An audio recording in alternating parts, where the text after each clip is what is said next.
Ranjan Chaudhary. Sir, I tend to extend my affirmative nod to the legislative document under the nomenclature standing a National Institute of Pharmaceutical Education and Research Amendment Bill 2021.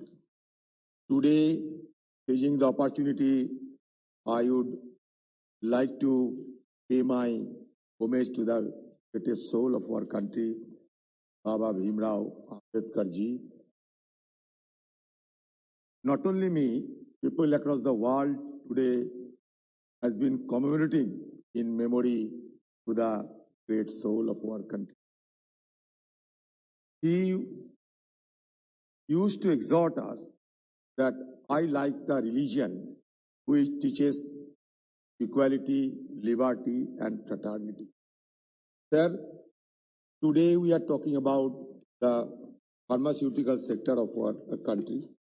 There is no doubt in the fact that over the decades, India has been registering an exponential growth in the pharmaceutical sector, which has recently been registered 17.7%. It is really deserved to be praised lavishly. But the fact is, there is also some seamy sides which needs to be looked into. मैं मनसुख जी को एक बात कहना चाहते हैं, मेरा कोई साथी भी कहे कि देखिए हिंदुस्तान में ड्रग सिक्योरिटी की जरूरत है, ड्रग सिक्योरिटी, और ड्रग सिक्योरिटी के लिए हमें एपीआई के मुद्दे पर, केएसएम के मुद्दे पर, एक्टिव फार्मास्यूटिकल इंग्रेडिएंट्स, की स्टार्टिंग मटेरियल, इस पे हमें ज्यादा गौर करना चाहिए, क्योंकि अब तक हमारे जो बल्क रिक्वायरमेंट होते हैं, बल्क ड्रग की जो बल्क रिक्वायरमेंट होती है 70% हम चाइना से आयात करते हैं। चाइना हमारे साथ दुश्मन की रूख अपनाते हैं। अगर चाइना हमें ज्यादा हानि पहुंचाने का कोशिश करे तो हम इससे कैसे निपटेंगे, ये आज की तारीख में ध्यान से सोचने की जरूरत है, क्योंकि ये ड्रग सिक्योरिटी की अगर हालत से हम जरा भी भटके तो हमारे देश के लिए ये बड़ा खतरा पैदा हो सकते हैं और चाइना कुछ भी कर सकते हैं। ये मद्देनजर हमें इस विषय पे आगे आना चाहिए। तो इस विषय पे आपकी रवैया क्या है? सबसे बड़ी बात है कि हिंदुस्तान में पब्लिक सेक्टर अंडरटेकिंग जो है फार्मास्यूटिकल सेक्टर में, उसको अगर आप तवज्जो ना देंगे तो ये कैसे हम उपलब्ध करेंगे, ये आपको सोचना पड़ेगा। 1984 में रेड्डी लैबोरेटरीज बनाया गया था। ये सिर्फ उस समय ये मैन्युफैक्चरिंग होता था एक्टिव फार्मास्यूटिकल इंग्रेडिएंट्स। तो हमारे देश में ये क्षमता तो है हमें, लेकिन इन्वेस्टमेंट नहीं होते। आपको 2-4 हजार में नहीं चलेगा और ज्यादा पैसा इसमें नियोग करने की जरूरत है। ये मैं सरकार की ध्यान में लाना चाहते हैं। Here there is a very curious trend in the house. Each and every issue there is a trend of appropriating the credit to the kitty of the government. I think we should not indulge in any kind of misinformation or anything else, because you know that I am hailing from the state West Bengal. हुआ आज नहीं, 1892 में पहला pharmaceutical industry का शुरुआत हुई थी। 1901 में गवर्नमेंट ओन फार्मास्यूटिकल शुरू हुई थी। 1981 में 1981 में उसको और दूसरे स्वरूप से हमें पहचान मिले हैं।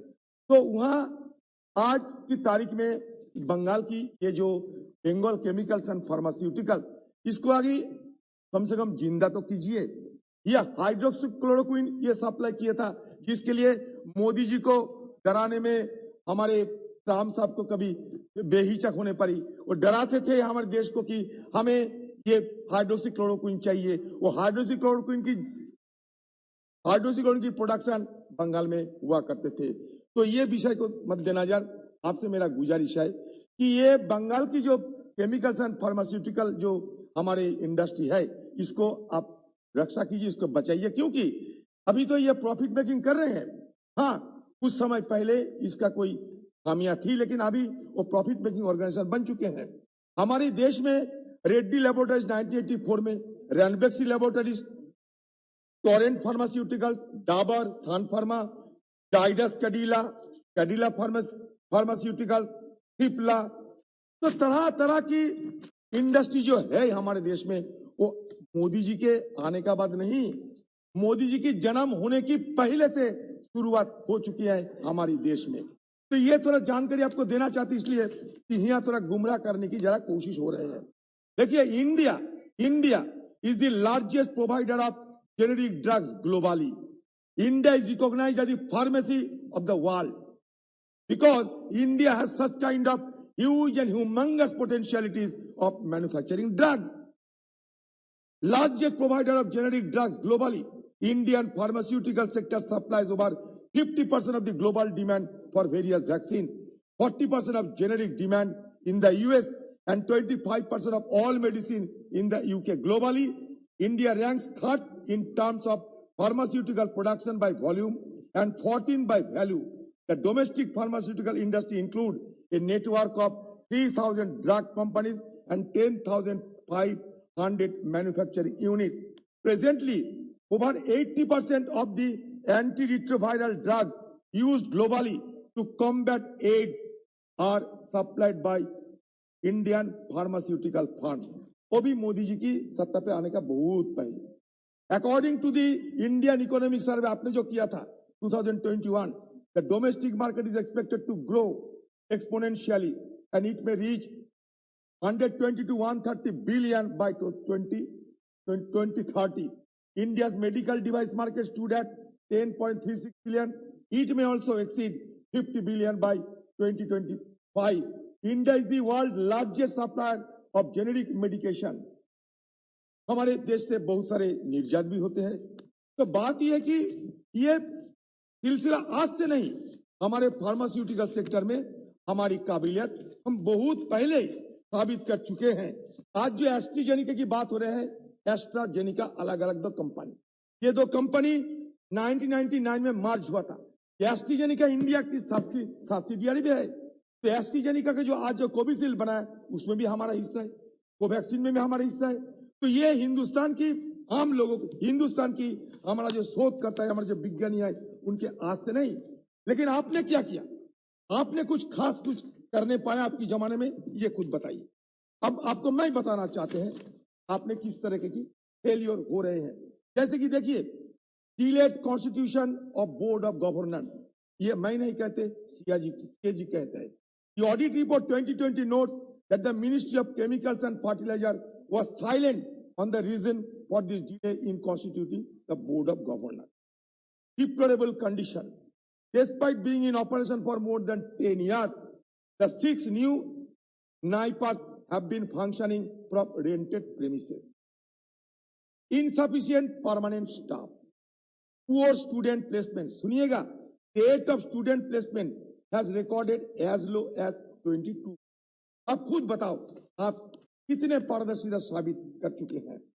The government's underestimation of NIPAs and the support required for their functioning is evident in the budgetary and revised estimate for financial year 2021. While the institutes were allocated rupees 184 crore in 2021 budget estimate, this was revised to rupees 306 crore as per revised estimate 21. The government failed to take this into account with its allocation for financial year 2022, which stand 29.69% lower than the revised estimate 21 at rupees 215.34 crore as mentioned above. आप खुद कहिए कि आपकी नेतृत्व में just a minute. Sir, I need to make an announcement. अच्छा, Honorable members, if the House agrees, the time of the House may be extended up to passing. Thank you. Please go ahead. मंत्री जी, मैं आपको ध्यान आकर्षण करते हुए, ये बंगाल में मेरा बहन भी को जिक्र किए हैं। Government of West Bengal allotted 10 acres of land at Kalyani, Nadia district for NIPAR, Kolkata during January 2018.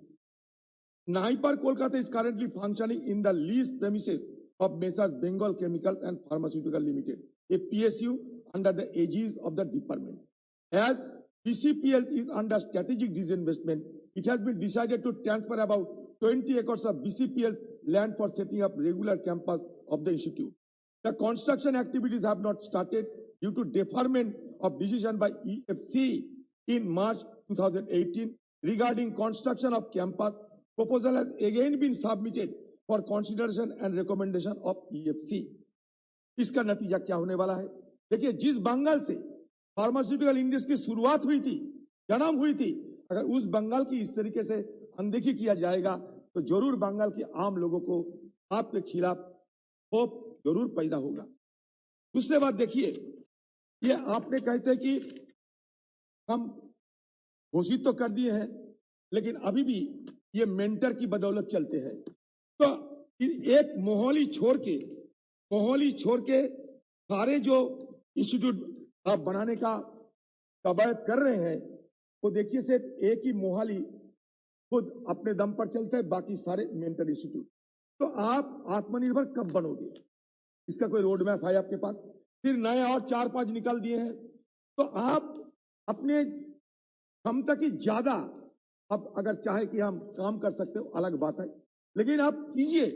लेकिन ऐसा आधा अधूरी काम करना कोई सरकार की पक्ष से नहीं होने से बेहतर महसूस किया जाएगा, ये जरूर मैं कह सकता हूं। देखिए, आपने R&D में जो भी कीजिए मनसुख भाई, आपको सब तारीफ करते हैं, आपके सदन में सब तारीफ करते हैं, आप किसी को दुख नहीं देना चाहते हैं, इसलिए आपका नाम भी मनसुख बना दिया गया है। ये बड़ी अच्छा है।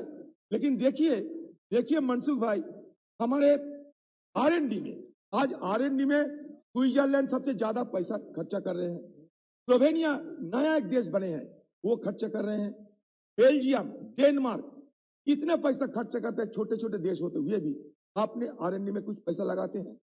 आपने बिल्कुल प्राइवेट सेक्टर पैसा छोड़ दिए। आपने खुद R&D में क्या किया?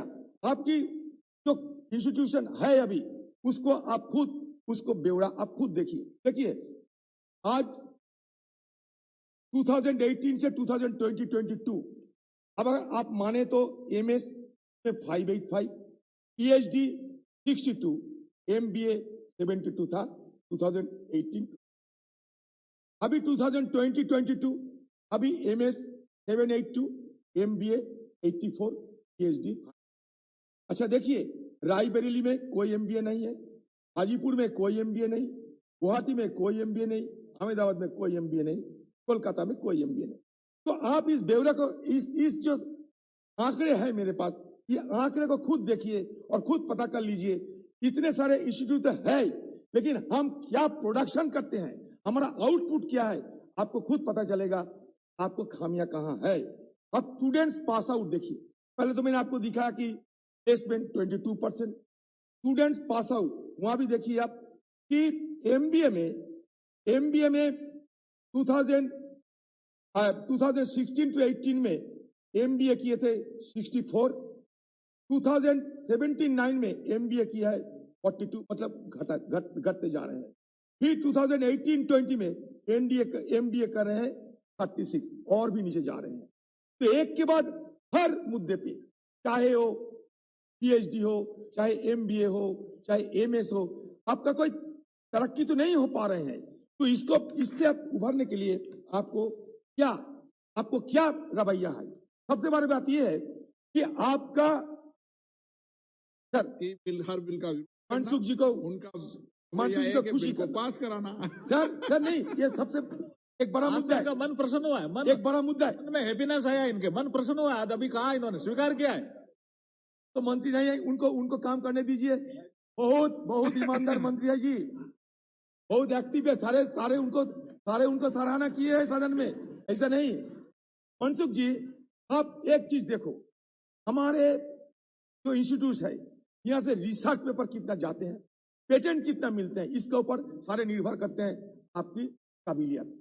रिसर्च पेपर और पेटेंट आप पिछले कई सालों में कितना हासिल किए हैं, आप इसका थोड़ा ब्यौरा सदन में दिया करो। हमारे दोस्त हनुमान बेनीवाल जी जो बात कहे,